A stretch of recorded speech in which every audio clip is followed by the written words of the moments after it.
Shalom, amados, nuevamente, que Yahweh les bendiga. Estamos aquí transmitiendo nuevamente acerca de los reinos humanos y el reino de los cielos, haciendo análisis exhaustivo del Apocalipsis.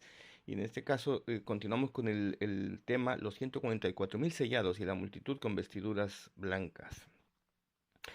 En la ocasión anterior hablábamos de lo que son la casa de Israel, la casa de Efraín, el reino del norte, el reino del sur, y cómo realmente el tema de que hay 12 hijos de Jacob, pero que también dos nietos que fueron añadidos a las 12 tribus de Israel, y usted me dirá, pero si ya eran 12, entonces ahora son 14. A efectos de herencia fueron añadidos como hijos, porque la tierra de Israel fue dividida entre 12 tribus.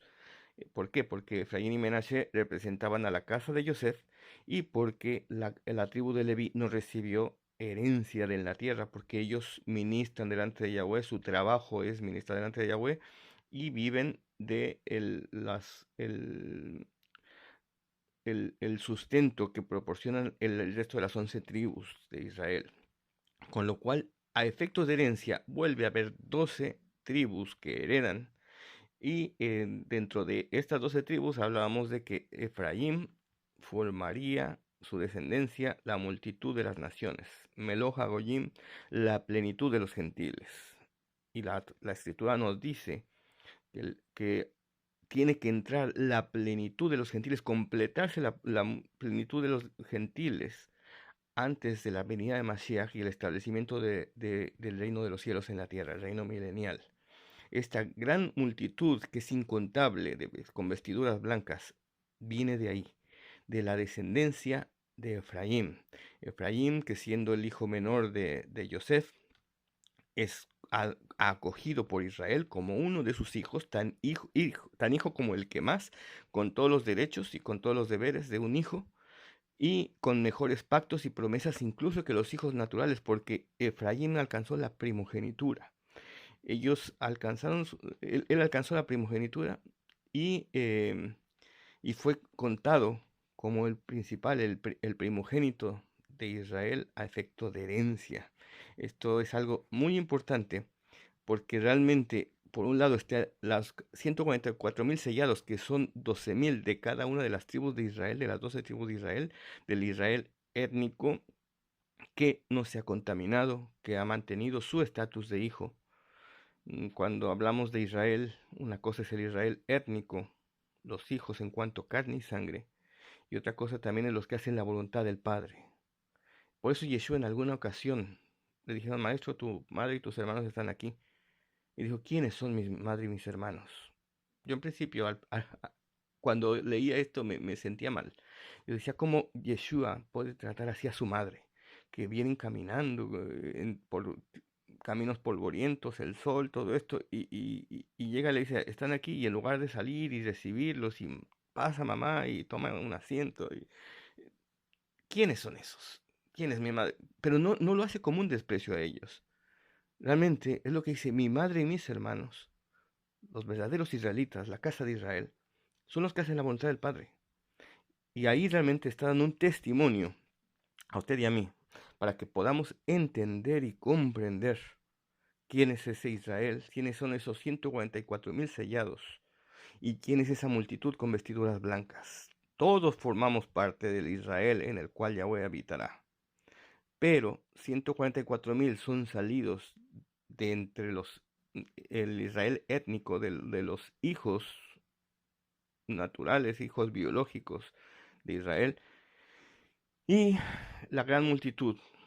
Seremos gente que hemos sido injertados en Israel por medio de la sangre del Mashiach, porque hemos sido limpiados, purificados, redimidos por la sangre del Mashiach, y hemos sido injertados en Israel, como dice la Escritura, la misma Torah será para ti como para el gentil que quiere habitar en medio de ti. La misma Torah es para estos 144.000, que la misma Torah es para esta multitud mixta, grande, incontable, porque esa es la multitud de las naciones que ha salido y ha sido contada en Efraín. No era hijo, pero fue hecho hijo.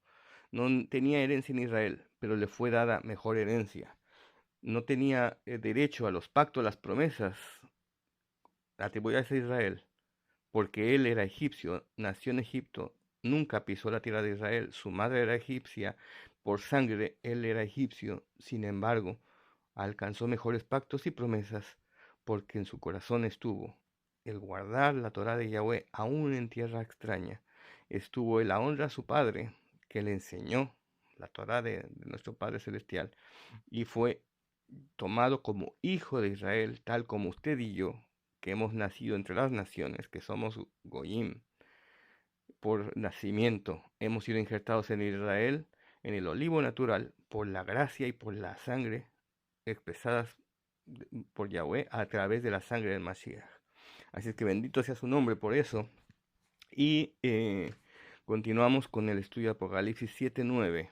Después de esto miré y allí ante mí había una gran multitud. Hemos hablado ya de los 144,000, quiénes son, de dónde vienen, son de las 12 tribus. Ahora vamos a ver esa gran multitud. Es demasiado grande para nadie contar, claro, porque vienen de toda nación, tribu, pueblo y lengua. El Meloja Goyim, la plenitud de los gentiles.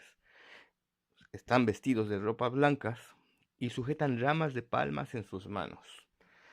Cuando dice esto de ramas de palmas en sus manos, quizá usted si sigue la religión mayoritaria, la religión oficial, pensará que es el Domingo de Ramos o algo así. Aquella vez cuando Yeshua entra en Jerusalén, bendito el que viene en el nombre de Yahweh, y van depositando palmas y mantos y todo eso en Pesaj. Sin embargo, la segunda venida no es en Pesaj. La segunda venida Mashiach es en Sukkot. Y Sukkot, una de las cosas, de los elementos que hay que tener para construir la Sukkah, y es por eso es tan importante que usted conozca la Torah, conozca las Moadei, porque es sombra y figura de lo que ha de venir. Dentro de los 4 elementos que componen la Sukkah están las palmas. Están eh, dando la bienvenida a que el Mashiach, que Yahweh mismo, a través de su siervo, el Mashiach, ponga su Shejinah en medio de nosotros, ponga su Sukkah, haga su habitación en medio de nosotros, vestido de ropas blancas, obras de Torah, obras de justicia, de vida y de bien, expresadas por medio de la Torah de Yahweh, porque al fin y al cabo la Torah es lo que Él hace y lo que nosotros como hijos tenemos que hacer. El Hijo es como es el Padre. Gritaron victoria en Elohim, todos los malajim estaban de pie y alababan y daban la alabanza, gloria, sabiduría y gracia, honor y poder y fortaleza pertenecen a nuestro Elohim para siempre. Hasta que uno de los ancianos dice, me preguntó, esto es lo que escribe Yohanan en el Apocalipsis, estas personas vestidas de ropa blanca, ¿quiénes son? ¿Y de dónde han venido? Y Yohanan le dice, pero Señor, tú lo sabes, casi que ¿por qué me lo preguntas a mí? Dice, entonces él me dijo, porque realmente esta pregunta es como una pregunta retórica como para llamar la atención. ¿Quiénes son y de dónde han venido? Estos son los que han venido de la gran tribulación y son los que han lavado sus ropas, o sea, han dado en caminos de justicia, de vida y de bien, andando, guardando Torah, y las han emblanquecido con la sangre del Cordero. Han venido de la gran tribulación. O sea, esto de la venida del arrebato de la iglesia premilenialista y toda esta historia no tiene base, no se sustenta por ningún lado. Realmente esta multitud, nosotros, tanto como los 144,000, tendremos que salir de la gran tribulación y tenemos que observar obras de Torah, obras de fe. Como decía Shaul, muéstrame tu fe tus fe por tus obras, y yo te mostraré mis obras por la fe. Sin la fe es imposible agradar a Yahweh, pero sin la fe sin obras es totalmente muerta. Por esto están delante del trono de Yahweh día y noche, le sirven en su templo. Esta multitud incontable le sirven en su templo, por lo tanto son Kohanim. Y él se siente en el trono y pondrá su Shejinah sobre ellos. Le sirven en su templo, son siervos, son Kohanim, son Leviim. Ellos nunca tendrán hambre, porque el Cordero en medio del trono los pastoreará y los guiará a fuentes de agua viva, y Yahweh enjugará toda lágrima de sus ojos. Cuando dice le sirven en su templo, esto nos hace entender que ellos ejercen el ministerio sacerdotal, que son Kohanim, que sirven y ministran, acercan al resto, al pueblo, a la presencia de Yahweh, enseñan Torah, escudriñan Torah y viven Torah.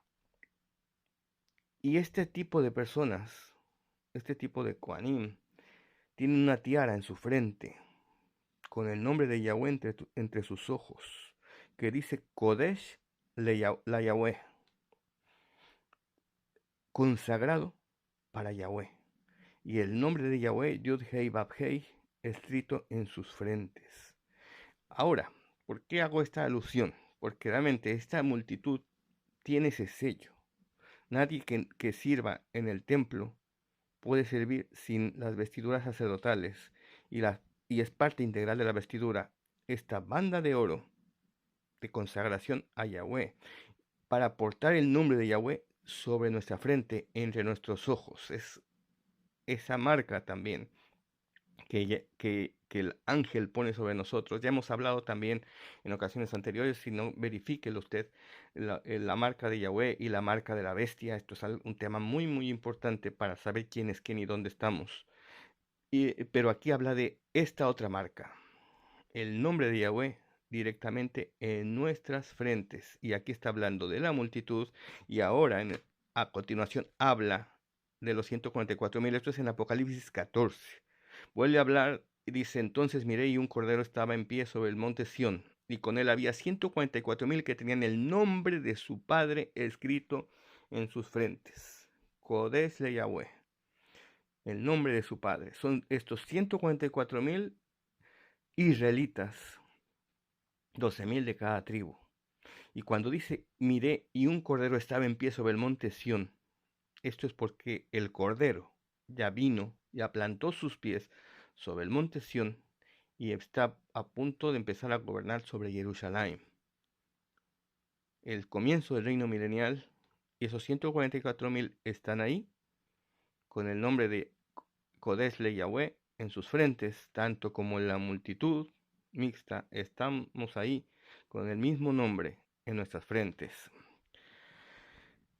El Apocalipsis 14:3 dice, cantaban un canto nuevo ante el trono. Nadie podía aprender el canto excepto los 144,000 que han sido rescatados del mundo, no solamente sellados, sino rescatados del mundo, o sea, de entre las naciones, juntados de todos los extremos a los que fueron repartidos. Estos son los que no se han contaminado con mujeres porque son vírgenes. Esto yo entiendo que no es literal, porque el primer mandamiento que aparece en la Torah es crecer y multiplicaos. Y es lícito tener esposa, tener mujer y obviamente tener relaciones sexuales con ella la finalidad de ser fructíferos también. Dice que son, sino yo entiendo que en la Torah dice que cada vez que se tiene relaciones sexuales, tanto el hombre como la mujer tienen que purificarse, tienen que lavar en agua, es una purificación. ¿Por qué? Porque cada vez que no hay concepción, el óvulo en la mujer muere y por eso tiene el sangrado menstrual. Y el semen también es como tener contacto con un muerto, nos impurifica, rompe nuestra kedushá. Y yo entiendo que esto es algo simbólico que nos hace entender que somos gente que no se han, estos son gente que no se han contaminado, que siguen al Cordero, donde quiera que vaya, que han sido rescatados de entre la humanidad, de entre las naciones, dentro del reino de este mundo, como primicias porque son rescatados para Yahweh y el Cordero. Yo sé que en la religión tradicional se centra todo mucho en Cristo y es cristocéntrica y todo esto, pero realmente Yahweh nos redimió para Él. Y el Cordero es simplemente un siervo en manos de Él, que estuvo dispuesto a dar su vida y su vida hasta la muerte para rescatarnos y comprarnos para Yahweh, tal como Yosef compró a todo Egipto para Faraón. Dice, ninguna mentira fue encontrada en sus labios. No mienten, no se contaminan, siguen al Cordero, y son apartados para Yahweh. Son sin defecto. Todas estas atribuciones realmente están en la Torá. Son gente que guardan celosamente Torá, que no dicen falso testimonio, que son consagrados, que siguen al Mashiach, que no se contaminan porque son Kohanim, son reyes y Kohanim, no se contaminan, son sin defecto. Y esto me recuerda cuando Yahweh se revela a Abraham y le dice, anda delante de mí y sé perfecto, sé sin defecto. Y por la Torá lo podemos hacer. Kefa dice que realmente si observamos la Torá, seremos perfectos. Así es que, mi amado, mi hermano, que Yahweh le bendiga y añada salvación y bendición también por medio de su palabra. Shalom.